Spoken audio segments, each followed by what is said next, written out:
Bienvenidos al podcast El Consultorio de la Botica, donde hablaré de temas de salud de los que se hablan en el mostrador de la farmacia día a día.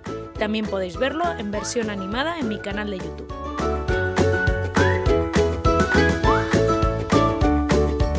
Me llamo Elizabeth Altuna, soy farmacéutica, creadora del blog La Botica en tu pantalla y autora del libro Tu digestión, tu salud. Me podéis encontrar en redes como @elibotica. Hola, después de un merecido descanso veraniego volvemos a encontrarnos. Bienvenidos y bienvenidas a una nueva temporada donde seguiremos hablando de salud para saber cómo cuidarnos un poquito más cada día. En este episodio trataré de resolver todas las dudas habituales acerca de la diabetes. Hablaré sobre qué es esta enfermedad y cuáles son las causas habituales. También abordaré los síntomas, los signos y las posibles complicaciones.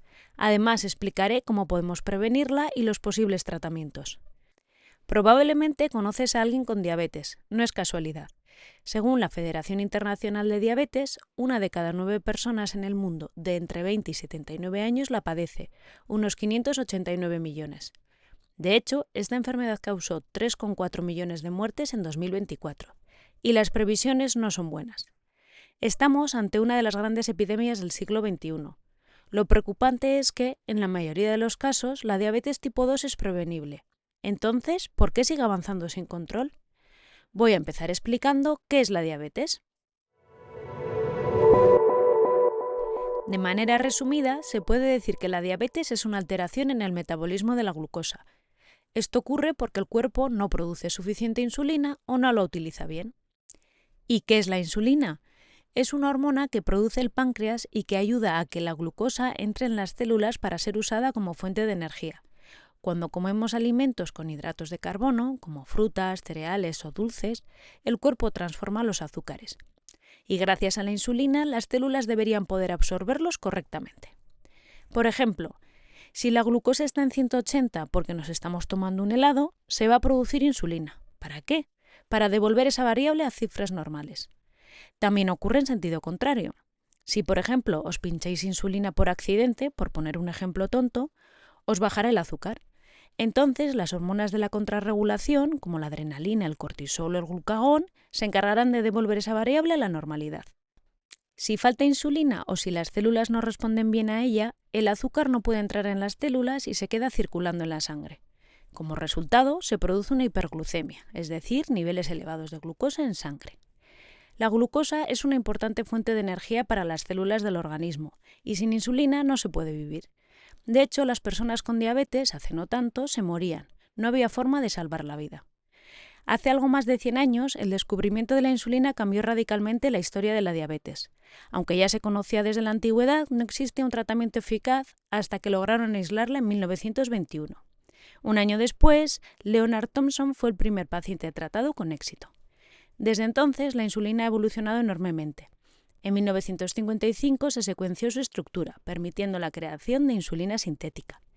Los métodos de administración también mejoraron. De las jeringas se pasó a las bombas, infusores continuos, monitores integrados y las plumas de insulina en 1983. Actualmente se investiga en cápsulas orales, páncreas artificiales y nuevas formas más cómodas y eficaces de tratamiento, con el objetivo de mejorar la calidad de vida de las personas con diabetes. Ahora toca hablar de números. ¿Cuándo se considera que una persona tiene diabetes? Para diagnosticar la diabetes no basta con una sola prueba de glucosa. Normalmente se repite el análisis o se combinan distintas pruebas para confirmar el diagnóstico. Se mide la glucemia, que es la concentración de glucosa en sangre, en ayunas. Debe tener unos valores entre 60 y 100 miligramos decilitro. Si hay diabetes, los valores serán mayores de 126 miligramos decilitro. También se puede realizar la curva de glucosa, que mide la respuesta del cuerpo a la glucosa tras ser ingerida. Es la típica que se hace a mujeres embarazadas. Y también se puede medir la hemoglobina glicosilada. Es una forma de hemoglobina que se forma cuando la glucosa en sangre se une a la hemoglobina presente en los glóbulos rojos. Refleja el nivel promedio de glucosa en sangre durante los últimos 3 meses y es un indicador esencial para el control glucémico. El valor debe ser menor a 5,7% y en el caso de personas con diabetes es superior a 6,5%. Entre los valores de una persona sana y una con diabetes estaría una persona con prediabetes. Es una situación donde ya hay resistencia a la insulina y hay mayor riesgo de desarrollar diabetes. Los valores de la glucosa y hemoglobina glicosilada están en un rango intermedio. Es un marcador temprano de riesgo, pero con cambios de hábitos se puede evitar el avance a diabetes. Una vez que tenemos claro qué es la diabetes, vamos a hablar de los tipos de diabetes. Según la ADA, la Asociación de Diabetes Americana, existen varios tipos. La tipo 1, cuando el páncreas no puede producir insulina y por tanto requiere insulina siempre, y aparece normalmente en la infancia o la juventud. La tipo 2, esto ocurre cuando el organismo no utiliza eficazmente la insulina. Es la más frecuente y suele aparecer en adultos. De hecho, más del 90% de las personas diabéticas padecen diabetes tipo 2. Y otros tipos como la ADA o MODY, que son mucho menos frecuentes, y diabetes gestacional. ¿Y cuáles son los síntomas de la diabetes? En la diabetes tipo 1 aparecen síntomas como la polidipsia, que es mucha sed, la poliuria, orinar con frecuencia, la pérdida de peso y la fatiga. En la diabetes tipo 2, las células dejan de responder bien a la insulina. Para compensar, el páncreas produce más insulina durante años, hasta agotarse. En ese momento, la glucosa se acumula en sangre y aparecen los síntomas. Esto provoca que muchas personas no sepan que padecen diabetes tipo 2 hasta que reciben un diagnóstico casual o aparecen complicaciones. De hecho, se estima que el 43% de las personas con diabetes, unos 252 millones de personas, no están diagnosticadas. ¿Y cuáles son las posibles complicaciones de la diabetes? Las complicaciones son derivadas del deterioro de diferentes órganos y sistemas. Puede afectar a la vista, a las extremidades, el corazón, los riñones, etc. El daño se produce cuando ya es tarde, por eso es importante un diagnóstico precoz. ¿Y cuáles son las causas de la diabetes? La diabetes de tipo 2 se debe a una combinación de diferentes factores. Los principales que contribuyen al aumento de esta enfermedad son menor actividad física, mayor prevalencia de sobrepeso y obesidad y factores genéticos y ambientales. Está claro que comer en exceso y mal y llevar una vida sedentaria aumentan la resistencia a la insulina. Pero esto no explica toda la historia, porque el estilo de vida influye. Aunque la alimentación y el ejercicio son lo más importante, el entorno en el que vivimos y cómo interactúa con nuestro cuerpo también influye. Imaginad una persona que vive en una gran ciudad, con alta contaminación y un trabajo estresante. Solo por estar expuesta a ese entorno, su riesgo de desarrollar diabetes tipo 2 es mayor. También hay factores internos que influyen. Uno clave es la microbiota intestinal, el conjunto de bacterias que viven en el sistema digestivo y que influyen en cómo procesamos los alimentos. Si está alterada, puede afectar a la regulación del azúcar en sangre y aumentar el riesgo de resistencia a la insulina. Además, algunos fármacos como antibióticos o corticoides pueden modificar el metabolismo de la glucosa y favorecer la aparición de la enfermedad. Sin embargo, es posible reducir el impacto de la diabetes adoptando medidas preventivas, proporcionando un diagnóstico precoz y una atención adecuada. Estas medidas pueden ayudar a las personas que padecen la enfermedad a evitar o retrasar las complicaciones. Por tanto, vamos a hablar del tratamiento de la diabetes. En el caso de las personas con diabetes tipo 1 requieren insulina exógena. En la tipo 2, la base del tratamiento, como casi en todas las enfermedades, es la dieta y el ejercicio. Para el tratamiento farmacológico hay muchos tipos diferentes que funcionan de manera diversa para tratar de controlar la glucosa en sangre. Estos medicamentos pueden tener efectos secundarios como cambios en el peso corporal, diarrea o náuseas. En fases avanzadas o mal controladas también pueden requerir insulina. La elección de la medicación se hará de forma individualizada según las preferencias y las características de cada persona, teniendo en cuenta la presencia de otras patologías. Como ya he dicho, la base del tratamiento de la diabetes tipo 2 es la alimentación y el ejercicio. Por eso vamos a hablar de la prevención. La diabetes tipo 2 puede prevenirse e incluso revertirse en fases tempranas, pero se necesita un cambio drástico de hábitos. No se habla de curación porque existe un riesgo residual.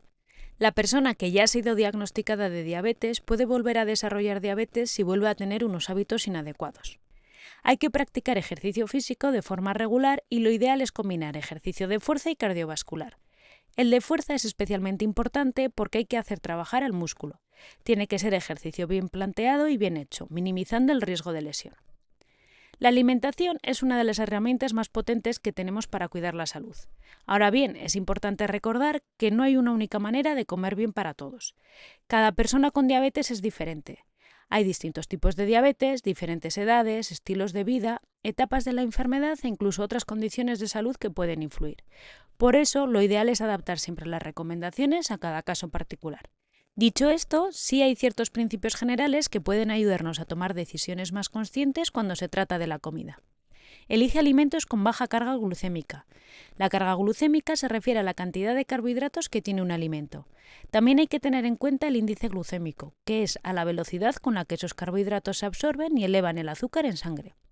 Por ejemplo, alimentos como el pan blanco tienen una alta carga glucémica y suben rápidamente la glucemia, mientras que otros como el brócoli, las legumbres o la avena lo hacen de forma mucho más lenta y controlada.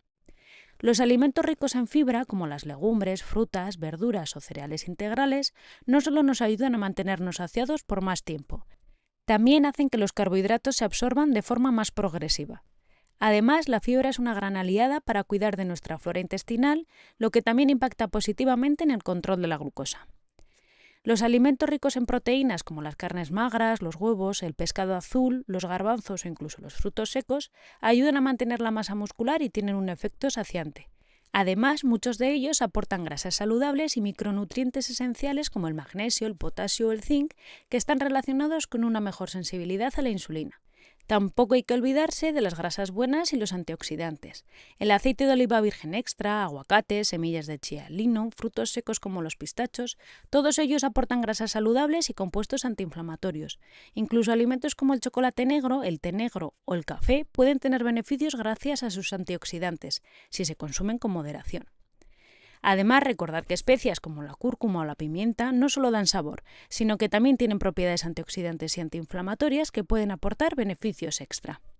Y por último, os hablaré de cómo gestionar la diabetes. Existen diferentes herramientas que los pacientes pueden utilizar para gestionar esta enfermedad. Por un lado, el personal sanitario de los centros de salud y farmacias. Estos pueden indicarte pautas básicas para una correcta gestión y comprensión de la patología. Por otro lado, tanto los profesionales que trabajan desde las diferentes asociaciones como la ayuda y apoyo de otras personas con esta enfermedad que forman parte de estas asociaciones. Por último, hay herramientas que pueden ayudaros a entenderla mejor. Por ejemplo, en Diabetes a la Carta podréis acceder a gran cantidad de información muy útil sobre alimentos, sobre cómo calcular lo que comes y sobre la patología en general.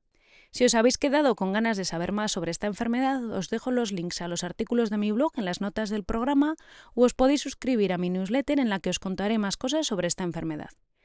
Y con esto llegamos al final del episodio de hoy. Si os ha gustado, suscribiros y darle 5 estrellas o likes según la plataforma que uséis. Y por supuesto, compartirlo con quien creáis que le pueda interesar. También podéis dejarme un comentario con vuestra opinión, dudas o sugerencias de temas que os gustaría que tratáramos en próximos episodios.